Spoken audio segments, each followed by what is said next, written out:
तो सांग माने नमस्कार। प्रथम तो आपण को आमर यूट्यूब चैनल को स्वागत जनाऊँगी। तो सांग माने देखंतु आमर कृषि विभाग रे एक नियुक्ति बाहर जोटा कि रही नेशनल राइस रिसर्च इंस्टीट्यूट, जोटा कि ऑल ओडिशा कैंडिडेट्स पिला माने अप्लाई करि परिबे। तो चलतु मु आग को आपण को पूरा संपूर्ण भाव में बुझाई दौची। देखो आपण कौ माध्यम सिलेक्शन होबे। देखो आपण कौन एग्जाम ना, आपण वेलकिन इंटरव्यू माध्यम सिलेक्ट हो पारे।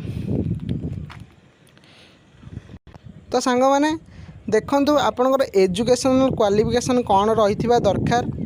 आपण को मिनिमम आपण मैट्रिक पास करथिबाकू पड़िबो एवं 2 वर्ष एक्सपीरियंस रही पड़ो।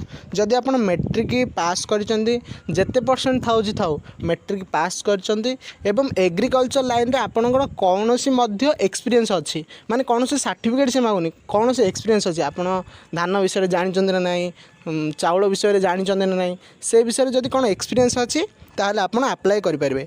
और देखो लिखाई और +2 साइंस विथ 50% और बेटर मार्क।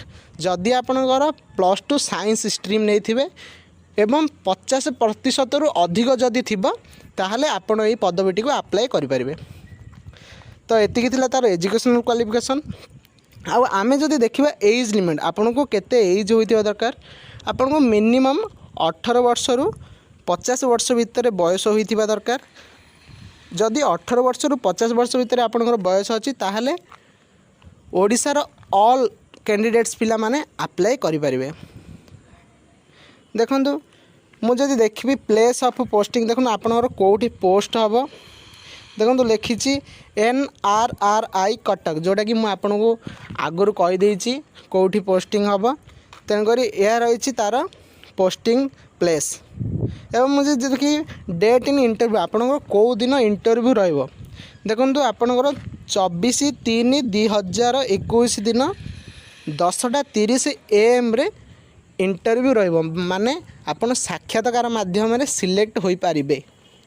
एवं एटा कौनसी मध्य एग्जाम ना, मुझे आपको पूर्वर कहीदे कौनसी मध्य एग्जाम ना।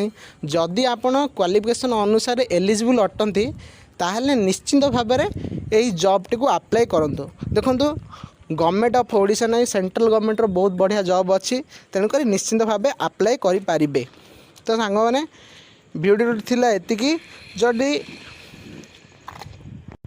जदि कौनसी मध्य डाउट हुए ताहले मु तले डिस्क्रिप्शन रे लिंक दे दीची, आपण नोटिफिकेशन पढ़ी कि जानि परिबे।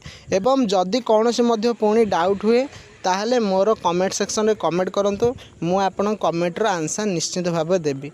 तो सांग माने मु आपण पूर्ण थरे कहि दउची, जदि चैनल रे नुआ अछंती चैनल टी को छोटिया लाइक टी कर दियंतु, आउ चैनल टी को सब्सक्राइब कर दियंतु, कारण सब्सक्राइब करबा द्वारा आपण चैनल सहित सबु बेले अपडेट रही पारिबे। तो सांग माने रहुची नमस्कार, जय जगन्नाथ।